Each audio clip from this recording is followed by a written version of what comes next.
It's time for Wes Strader's Sportsline on ESPN Radio 102.7. Sportsline is a locally produced sports talk show that focuses on high school and WKU as well as regional athletes who play at the next level. Sportsline was originated by Hall of Fame sportscaster Wes Strader. Now with a new version of Sportsline, here's Garret Browning on ESPN Radio 102.7.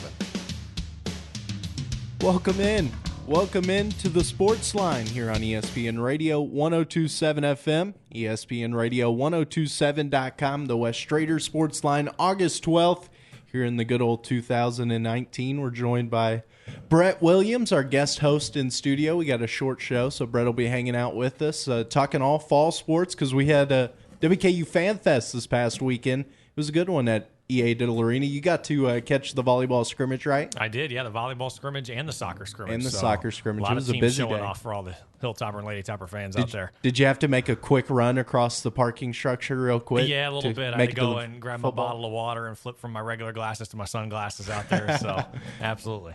Which team do you think impressed you more? Because I know Coach Hudson, I think he was a little upset about his team's performance, but yeah, he was. I think he's a perfectionist. Absolutely. I mean, he's been around and going into his 25th year, so he certainly knows the standard that he expects from his team. And of course, that was just day one. I mean, they started practice before that scrimmage, so that was a really early test of his team, I guess. But I mean, I think both of these teams are wild cards this year. And I think, quite frankly, I mean, you saw the soccer preseason poll come out today, and WKU placed 10th, which was basically around the time they finished last year. But they've got a lot of pieces coming back from season-ending injuries last year. They've got a lot of freshmen this year, and volleyball's a new-look team, too. So I think what we've seen so far is not anywhere near where we're going to see here in a few weeks. To say the least, they're going to be watchable. If you want to watch them, you're going to get to have the chance on Facebook, courtesy of HSSN, and Brett will be the voice of softball, volleyball, and women's soccer throughout the season. We'll talk more about that out of this intro break. Some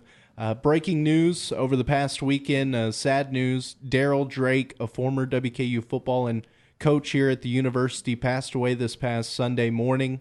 He was 62 years old. He spent 15 seasons in the NFL coaching, 4 seasons in the pros as a player, 8 seasons as a WKU coach, and 3 as a player. So just a huge WKU football family member and a huge loss here in the WKU football community. I saw Todd Stewart release some comments on WKUsports.com. You can check out a great article they put on him. And one of the cooler moments I saw, too, was Willie Taggart, before he took media at Florida State, took a moment to talk about Daryl Drake, which is really cool coming from a big-time coach like that, you know, taking the time to say, hey, look, I gotta talk about this. No doubt, absolutely. I mean, certainly our condolences, our prayers are with the family of Daryl Drake, and just a guy that left a great legacy everywhere. But I think it's just another testament to the great family that is here on the Hill, because this community, certainly anyone that's ever been part of it, is a Hilltopper for life, and Taggart's one of them. And credit to him, like you said, for shouting out to Drake. The NFL, it's in full swing after the preseason. Hard Knocks was out last week. You a Hard Knocks guy, Brett? You Not watched really. it ever? I've just kind of paid attention to what happens out of Hard Knocks, but I've never really gotten into it. I just try to feverishly hope every year that they don't go to my Redskins, because there's so much drama there already that they don't need HBO to capture it all. Well, tomorrow is going to be an incredible episode. Antonio Brown, if you haven't heard the news, he doesn't want to play because he has to wear a new helmet thanks to new rules. He filed a grievance. Week 1 was already interesting because he has frostbite on the bottom of his feet from staying in I think the wrong footwear in how do you say that word? Yeah, cryotherapy, that new thing. Thank you. I mean, of all things, but that would happen to Antonio Brown, wouldn't it? And now this week, his helmet. It's crazy stuff. I saw a bunch of from the movie Spaceballs where, you know, Sir Helmet, where he has the too big of a helmet to wear. He can't breathe through it. There were so many memes of those for Antonio Brown this week. It's oh, man, the drama never stops. No, it doesn't. And I mean, the Oakland, soon-to-be Las Vegas Raiders. I mean, it's exactly what Al Davis has always had in mind for his there was team, a great scene in the first episode where he's talking to the alumni. He's like, you know, we'll always go something about go Oakland. I'm like, you mean go Las Vegas? Right, exactly. We'll be back with Brett Williams, voice of the Lady Toppers, volleyball, softball. I can't even name them all. It's a mouthful. That's coming up next here on ESPN Radio. This is a Morgan & Morgan consumer message. Every time I drive, I see so many billboards for lawyers and law firms. And many don't even have a name, just a big phone number. And then in tiny words on the very bottom, they have the firm's name. And I always wondered, is their name small because they're a small firm? I'm John Morgan of Morgan & Morgan. When you're injured, you're usually fighting against the other side's insurance company. Geico, Allstate, State Farm. These are big companies that want to pay you as little as possible. But our army of over 400 lawyers and 2,000 case staff, the largest personal injury law firm in the world, has a history and track record of going up against them and winning. When you're injured, size does matter. And you can now reach us by dialing Pound Law on your cell phone. That's pound 529. Pound Law, that's all. Morgan & Morgan, forthepeople.com. Offices Bowling Green. Culver's wouldn't be what it is today without the family farms that grow and produce the wholesome, delicious food we so proudly serve. From the cattle ranches of the Great Plains to the dairy farms of Wisconsin and south to Georgia's chicken country, it's important to us to make sure farm families across the nation clearly see how Culver's remains committed to sourcing the finest ingredients America's growers have to offer and how thankful we are for their hard work and dedication. Culver's, Scottsville Road in front of Greenwood High. Welcome to Delicious. Find your grilling success with a Napoleon Grill from Bowling Green Fireplace and Grill. You too can be the master of your own backyard barbecue with the Napoleon Prestige Series P500. Grill like a king with these amazing features: a complete stainless steel cooking system, a massive cooking area for massive parties, and it's proudly made right here in Kentucky, so you know the quality is amazing. Get your Napoleon P500 at Bowling Green Fireplace and Grill, just off the bridge on Old Louisville Road, bgfireplace.com.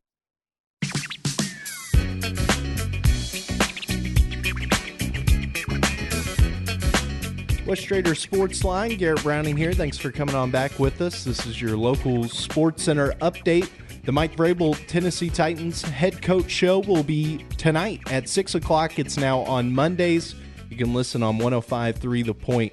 No Reds this Wednesday. You'll get Soki Outdoors and the Rockcastle Gun Show early, starting at 4:30. The Reds and the Nats will play tonight. Man, those Cincinnati Reds, they've been red hot lately, Brett, haven't they? Yes, they have, but I'm hoping my Nats can kind of cool them down a little bit tonight. Oh, okay. I'm sorry. Didn't mean to bring it into a rough patch Hey. for all you Cincinnati fans out there. Out here trying to represent D.C. That's my home. So, And the Premier League debuts were this past weekend. Tottenham survived Aston Villa 2-1. Man City destroyed West Ham, the defending champs. Go Blues, Man City. Man U spoiled Pulisic's Premier League debut 4-0 over Chelsea. That's Christian Pulisic, the young American wonder kid who was held scoreless in the second half. It was a terrible showing for Chelsea. Are you a Premier League guy at all, Brett? Not too much. I've never really followed so much of that, but certainly when soccer gets to qualifying for the World Cups and obviously that kind of thing, or even the Euro Cups, that's kind of where I get into it. But yeah, I've always said kind of jokingly that if I had a team in a Premier League, I'd go with Crystal Palace because there's some art history associated with that I learned in high school. So, is it interesting enough to share on the radio, or is it just interesting enough to create your fan? Yeah, pretty much. That's about it. It would take me too long and get into some crazy tangents. We'd probably lose a lot of listeners going there, but hey. We'll go into more interesting for the local listeners. WKU soccer is back. They've got a couple of exhibition matches this coming week. August 14th, Murray State. August 16th, Wright State. August 18th, Austin Peay. All three of those games are exhibitions, and then the regular season starts August 22nd versus the Belmont Bruins. Brett, this is going to be your first year getting to cover these sports, so you're just starting to learn about the soccer team. What are you expecting heading into this fall season? We saw the preseason poll pick 10th, but you mentioned wild card team. What does that mean? Yeah, absolutely. So this team has not made the Conference USA tournament the last couple of years. You have to be in the top 8 to do that. So I know certainly that's one of the primary goals first and foremost is to get back to that. And you look at it's really interesting because the last 2 years they've ended very strongly. They were 4-1 after going 0-4-1 a couple years ago to start conference play. They finished strong last year again, picked up points in 4 of their last 5. It's been September that's really tripped up the Lady Toppers the last couple years, and certainly that's going to be no easier this year. They've got another couple of SEC matches. They go to Kentucky. Ole Miss comes here to the complex in early September, so it certainly will be tough to do that. But at the same time, I think there's a really good energy around this team based on everything I've talked with the players, with the coaches thus far. But like I said, really it's a lot of youth. It's a lot of new pieces. And certainly it's good that they have these 3 exhibitions this week to try to figure out what they have. Yeah, and their schedule you mentioned is a kind of a weird one. They play 1 home game to start the season against Belmont, and then it's 3 straight road matches, Kentucky, Sanford, and then at Middle Tennessee and Murfreesboro before you come back for Ole Miss. But then, it's a streak of home matches. I think I got 8 here in a row. Yeah, 7 in a row. It is the longest in program history as well. 7 home matches in a row. So you feel like if maybe that road, if you can pick up a couple of points on the road, maybe against a great team like Kentucky, even Sanford, I know they're pretty good. They have a good program as well. We know Middle Tennessee is always dangerous. Just pick up a couple of points on the road, build up some momentum. They could be really dangerous going into that home stretch. Yeah, and keep in mind, the Lady Toppers have been very good at home. Last year went 4-0-4, so only the second unbeaten home season in program history, and they also have the second longest active home unbeaten streak in the conference, having lost since, I believe it's October of 17 at home. So you're absolutely right. Try to get something done on the road and then keep building this home field right here in Bowling Green. And I always felt like when you got picked, near the bottom in the preseason polls, things of that nature, you have nothing to lose when you're going out there and playing every week because people don't expect you to be one of the top teams in the conference. It's a good situation to be picked, not at the very bottom, but kind of in that we don't know where they're at scenario where you can sneak up on some teams too, maybe. Yeah, absolutely. I mean, everybody's looking at the North Texases and the Rices of the world. Those two are kind of the standards in this conference, always have been. North Texas today got 13 out of 14 first place votes, so that's how they factor to be in again. And really beyond that, I think it's wide open, to be honest with you. There's, Amber Barnett from the Lady Toppers got on the preseason all-conference team, and if you look at that list, most schools had 1. I think Charlotte had 2, maybe Middle had 2 on that list, but for the most part, you're looking at players all over the place. And so, who knows who's going to be able to step up this year and maybe try to get into that 3rd through 8 spot. And you'll get to broadcast some of the games throughout the season. How many home matches will it be throughout the season? So we are broadcasting 9 of the 12 home soccer matches, as well as 13 of the 15 home volleyball matches. And again, all of that's available on the Hilltopper Sports Satellite Network Facebook page for free. Something we're really excited about because, in previous years, everything, although it still will be available on Conference USA TV, that's still behind a paywall. You don't have to do that here. That's only if you want to watch road content and some other things from these other schools. But for us, go on to the Facebook page and check that out because we've obviously established a great tradition here of athletic success on the Hill in this conference. And so we really wanted to do something that separated ourselves from the rest of the schools, something that we could offer and try to make it the highest quality production that we can. So I know the HSSN staff is ready to go on their end, and certainly I'm ready to give the best coverage that I can. And I think it's kind of cool that you mentioned both of these teams after your FanFest interpretation, that they're both kind of wild card teams. They're going to be fun to watch in that aspect of, who knows what team's going to show up, but we've got really good home opponents throughout the season. We already went through a couple of the soccer ones. I mean, Ole Miss at home, I know that's one of the broadcasts, correct? Yes, it is. That's going to be fun to watch, especially for all the fans out there. And then volleyball, they're always bringing in some great talent to play. Oh, yeah, no, volleyball is going to be fun. And, of course, the atmosphere at Diddle is always awesome for that sport as well. Just a great tradition there. And who knows what's going to happen. I mean, like I said, I think they're all just trying to move past last year, which they still won 20 matches. That's just become a standard here under Travis, and they're trying to keep that going. But just was a little bit of a down year from the glory years of Alyssa Kavanaugh and Jessica Lucas and all of them. So we'll see what they have. I think they're ready to go, though. They're feeling good. What are some of the cliches that you're trying to take out of your broadcasts when it comes to volleyball and soccer? Because I'm sure that's got to be kind of tough to be able to adapt to newer sports. I know you did volleyball before, I think, but those aren't your regularly televised events necessarily, especially for local communities. For sure. No, I love actually transitioning between the sports, because I think all sports help you with others when it comes to play-by-play, even though the terminology changes and certainly the pace and even the discipline of it at times is a little bit different. But for me, it keeps me fresh, and I think that actually helps me weed out some of the things that might be a basketball crutch. Say I don't have to worry about that in a much slower game like soccer or with volleyball, where it's kind of bits and pieces of action. But I don't know, volleyball I love getting into, because when you get into particularly an environment where there's a lot of fans there, it's intense, everything's riding on every single contact. I mean, we can have some fun, and I'm going to definitely bring some high energy to those calls. The rallies, to say the least. Absolutely. I'm sure. Just don't let the voice crack like who's Dave Pash or whatever on Monday Night Football. Right. No, hopefully not. I'm going to just try to keep my throat nice and lubed up, and hopefully everything works out in that regard. That'll be really fun to keep up with throughout the season on Facebook. Is it HSSN's Facebook page? Yes, it is. Facebook.com/GoHSSN. That's GOHSSN. That's where you can find them. You got to slow down to say that HSSN. It's hard to get off the tongue all quick. True. Well said. Yeah, HSSN. Depending on how you want to do it, yeah. We'll take another break. When we come back, we'll be talking a little Hilltopper football. We met the players at FanFest, as well as Coach Helton and company getting into fall practice here on ESPN Radio, the Sportsline, Mondays at 5.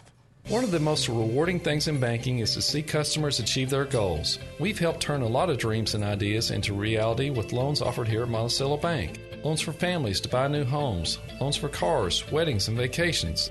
This is Joe Taylor, Senior Executive Officer at NBC. I would like to invite you to stop by one of our 3 convenient locations in Bowling Green today and meet with one of our loan officers. Let us help you turn your dreams into reality. Monticello Bank, where people matter. Equal housing lender, member FDIC. Celebrate your child's next birthday with the Bowling Green Hot Rods. Toss a strike as your birthday child gets to throw out a ceremonial first pitch, while up to 10 guests attend the party. Pizza or hot dog packages are available and include a reserved table with game tickets, Dippin' Dots to celebrate, and a special visit from either Roscoe or Axel. Call now to schedule your child's next birthday party with the Hot Rods at 901-2121. Bowling Green Hot Rods Baseball. Fun-tastic. Clean your classic car or truck, then join Brewster's Cruisin' for a Cure. This Tuesday, cruising will take place at Brewster's, 5 to 8 p.m., 2712 Scottsville Road. Brewster's Cruisin' for a Cure. Help out the Juvenile Diabetes Research Foundation and Alzheimer's Foundation, along with benefiting Hospice of Southern Kentucky. Brewster's Cruisin' for a Cure. Tuesday night at Brewster's, 5 to 8 on Scottsville Road. Bring out your classic car or truck and help out this great cause with J.C. Kirby and Son. It's important to make sure your family has a plan in case of an emergency. We talked to this family to see if each of them knew where to meet if they were not together when something happened. If a natural disaster happened and we were outside the home, we would all meet at the park. That's our meeting point. Our meeting place is our neighbor's house because she is my mom's good friend. We all have a meeting spot, which is a bus stop. Is your plan any better? To learn more about making an emergency plan for your family, go to ready.gov. This message brought to you by the U.S. Department of Homeland Security and the Ad Council.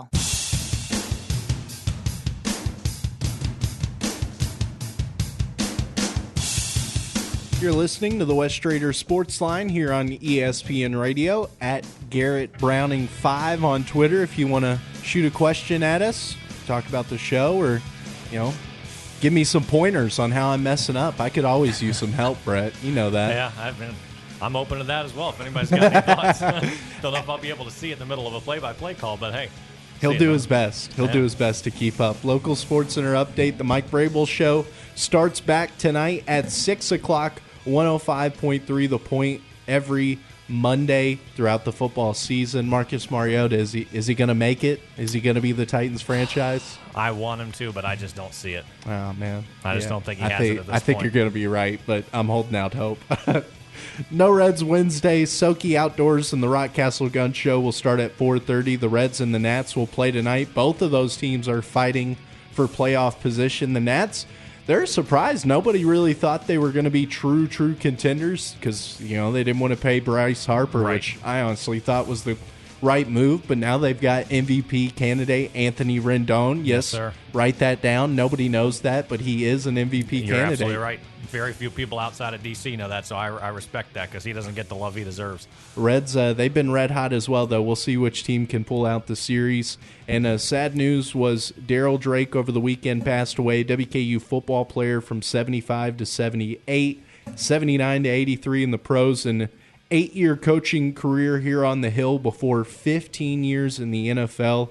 Incredible resume, incredible member of the WKU football community, and prayers and wishes go out to his family. He was 62 years old, which is a sad way to segue into WKU football, but we have to mention that story. Just a great guy and deserves that recognition. No doubt. Yeah, again, just the legacy of Hilltopper football and really this overall the WKU community just showing out here with their support for him. And certainly, again, our prayers go out to his family and up for his soul as well. But, yeah, great guy with a great track record here, and certainly the next generation this season, we'll see what they got. I'm pretty excited. I think everybody around here is. Yeah, we were talking off air. His NFL coaching resume, he was a wide receivers coach for the 15 years, included a Bears stint of 8 years where Brandon Marshall was probably the best receiver in the NFL for 1 or 2 years. Then he went to the Arizona Cardinals with Larry Fitzgerald before finishing with the Steelers, Juju Smith-Schuster, and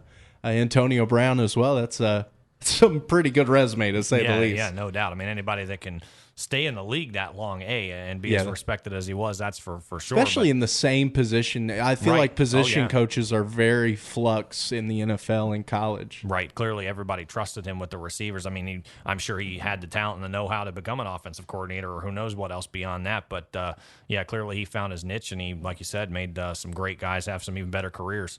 WKU football, we're getting ready for the season. We had FanFest this past week, a couple of cool interviews. We're going to save them for the next couple of weeks. Kyle Bailey, we spoke with him. Parker Howell, Brian Webb spoke with him. Best hair on the team, Parker Howell. Man's got the Jason Momoa, water, what's the water guy that lives under the sea with the trident? Aquaman. Yeah, there we go. I called him Waterman. Yeah, well, that's close enough. It's a different language, I guess. Hey. He's got the Aquaman look going on with the beard and the full hair, which I respect on an offensive lineman. Oh, yeah. No, that just shows you're a little bit more intimidating than I think some other guys would like you to be. The offense has been praised throughout the preseason. They were actually ranked in some of the top 7 position groups, according to Athlon, in terms of Conference USA. They ranked the top position groups throughout the conference. I think each of the offensive categories, aside from quarterback, got ranked, just because quarterback's kind of in flux. You don't really know what's going to happen. But they have a lot of playmakers on the offensive side of the ball. The defense was not ranked in any of the top 7 position groups, according to Athlon. This was an article that came out a couple of weeks ago.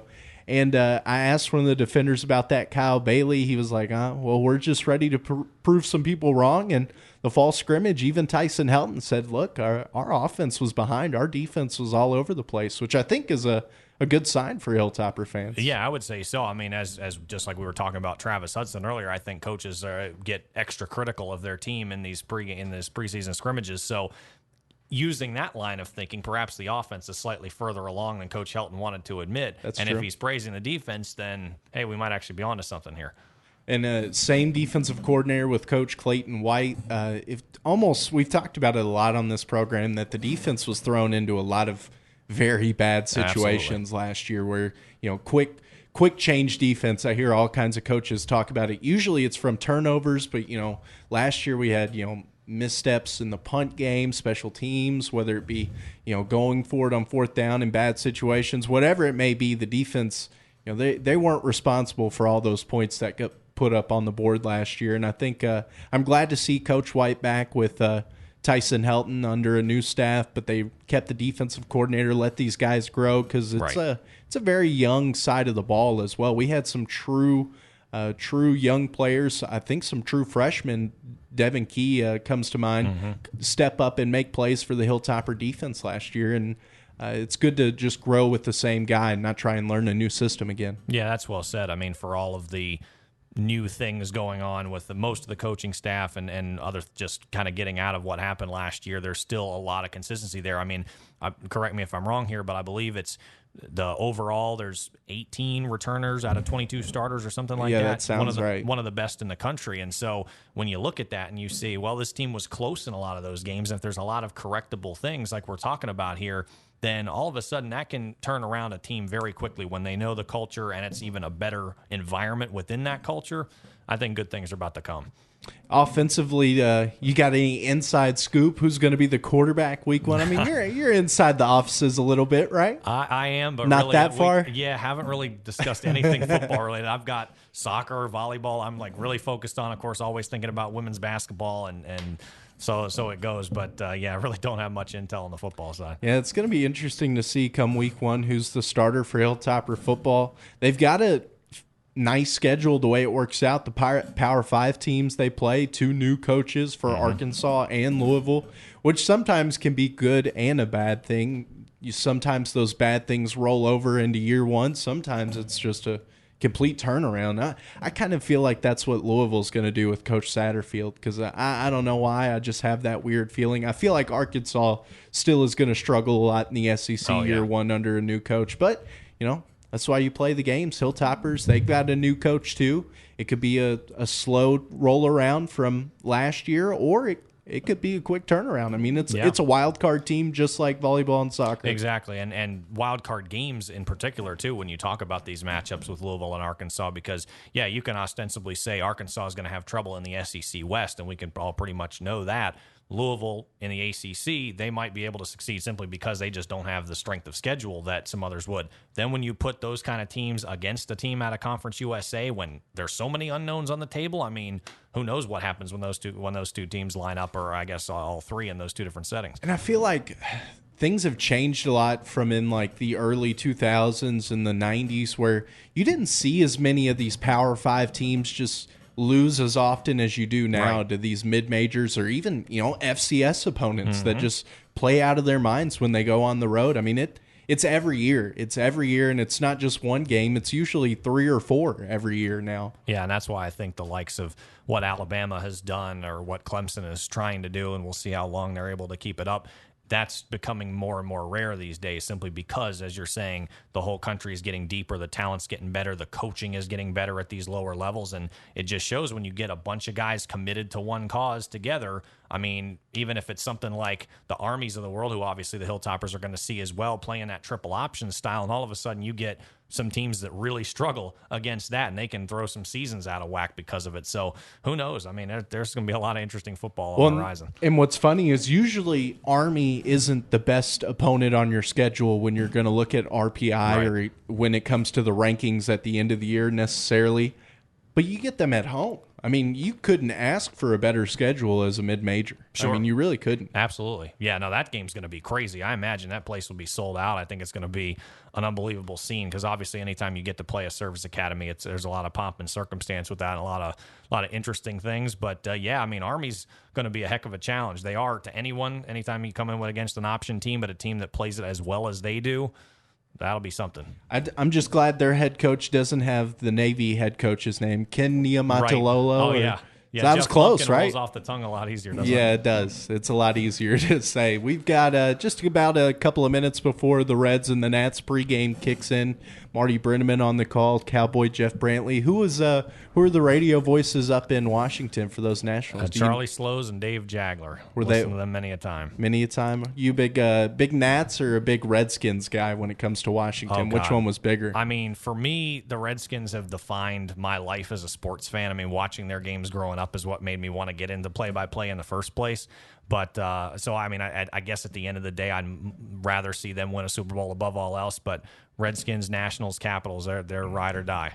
One of my favorite quotes to play on the show here was a couple of weeks ago. Mike Vrabel went on the podcast with Taylor Lewan and Will Compton, and they asked him about, what were you willing to do for a Super Bowl? And the question came up, would you be willing to slice some of your manhood for a Super Bowl win? And he said, well, I've been married for 20 years. Yeah, probably. Wow. So, Brett, for a Redskins Super Bowl, would you? That is one of the more bizarre questions I've ever been asked. Let me tell you that, Garrett. And I'm gonna hold off on that one. But, yeah, you've got plenty of. Yeah, you don't have to worry about that yet. No. that's credit to Mike Vrabel. That was inventive. One of the guys that came on the show before, Matt Neely, he's a producer for that podcast, Bussin' with the Boys. And he was the one that kind of invented that because he's a super Titans fan, and he put that out on everywhere on social media. He's one of those guys who's got like 10,000 followers for being a Titans fan. You know what I mean? Oh yeah. And he put that all over social media, and he was on the podcast bus with Vrabel and Taylor Lewan and them. So they were like, "Hey, Matt Neely said this is what he would do." So Goodness gracious. And, wow. Coach Vrabel, man, he's willing to take one for the team, and that's my coach. So I appreciate that, Brett. Oh, yeah. No, I mean, all respect to him. He was a heck of a player. I like what he's doing with the Titans. And quite frankly, I think the AFC South is going to be one of the most interesting divisions to watch this year. Yeah, I really do, too. It's just a question of what's going to happen with the quarterbacks, like it always is.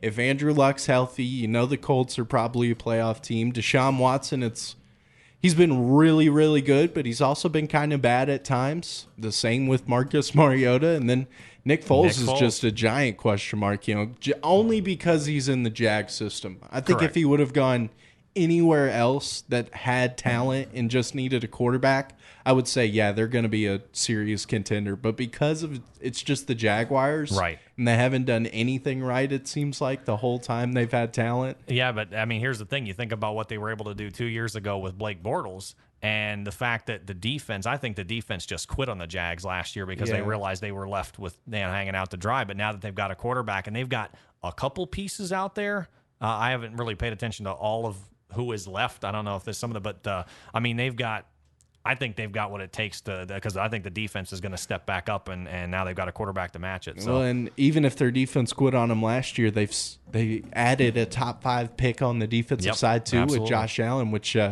is really just even more scary because that team talent wise did not deserve a top 5 pick based. Correct. Their record shouldn't have been that bad, no. But I guess the tanking can work sometimes. I guess we'll see. I don't know if that's what they were really trying to do. I don't think Doug Marrone would. I don't think he wanted any part of that. But hey, he'll take it. And the Tennessee, you think Mike Vrabel's on the hot seat if they don't go over 500? If they're maybe like 7-9, somewhere in that range? I don't think he should be. I'll be honest with you. I think he's going to get that team to a place of consistent contention to whatever extent the contention might be, but I think they're at least going to be relevant for a while under him if they just give him some time. It's just it's an interesting situation right now, the way everything's kind of shaken out in the AFC. I mean, there's a lot of changing in the guard, I think, about to happen, even if it hasn't quite happened yet. So I think they just need to ride with Vrabel for a little while because, like I said, I think he's got a good head on his shoulders. Yeah, I really like Coach Vrabel, too. I think he's a player's coach, too. I feel like players would just fight for that guy no matter what, which I love to see. Hopefully Taylor Lewan will be back and fighting at full strength after his 4 games. And drinking out of a catfish over at Bridgestone. Are you a fantasy guy, fantasy football at all? Oh, yeah, absolutely. Who's the guy we should be looking out for that's a rookie that you think's going to be a big fantasy player? Well, I'd love to say Dwayne Haskins, but of course I honestly don't even think they should throw him out there. But man, I don't know. I have to get studied up on here on my fantasy before I got him. Who's the number 1 pick then? No rookies, just number 1 pick you're going with. I honestly want to go. I'm with not a good Mahomes. Fantasy player, so don't worry. I'm a believer in the quarterbacks can actually carry a team. I know the running backs are starting to have a renaissance over the last couple years, and so Todd Gurley was my guy last year, and it worked out. Obviously, I'm not really banking on his health right now. Yeah. So I still say quarterbacks can do something. I believe Mahomes is the real deal, so I might have to look at him. Man, that would be tough to pass on Mahomes if you had an opportunity. He's going to throw the ball at least 40 times a game, right? Oh, yeah, and he's got the weapons outside. I mean, Tyreek Hill, whether or not he should be back, he is back, and I mean, the Chiefs are going to rock and roll, I think. It's funny how much strategy there is because there were years I won where I would pick all my position players and then I'd wait and I'd get a quarterback in round 7 or 8 and you can kind of slide by. Like I think I got Robert Griffin III his rookie year and it was perfect. Oh, yeah. He was putting up all these touchdowns and everything worked. And then, I drafted all my position players in the first 4 rounds. So it was, I don't remember who all it was, but then you're talking about drafting a quarterback. I've seen people do that, draft a QB number 1. All of a sudden, he carries them throughout the season. Yeah, I had some success getting basically the best quarterback I could get, and then eventually playing the field to the point of trying to get the best tight end, the best kicker, and the best defense. Not that I would take those 2, 3, and 4, but basically just try to get the best available there and then kind of piece together your running backs and receivers. And I've seen that work. I've came in second and third using that strategy back-to-back years a couple years ago. We'll see if that's usable anymore. I don't know, but it's different. Just a couple of seconds left. Brett Williams, what's your Twitter at for the people to follow you? At BrettW_voice. You'll Love to have hear you on board. You'll hear him Facebook, HSSN, Hilltopper Soccer, Volleyball, and Softball broadcast. It's the Sportsline on ESPN. Sorry to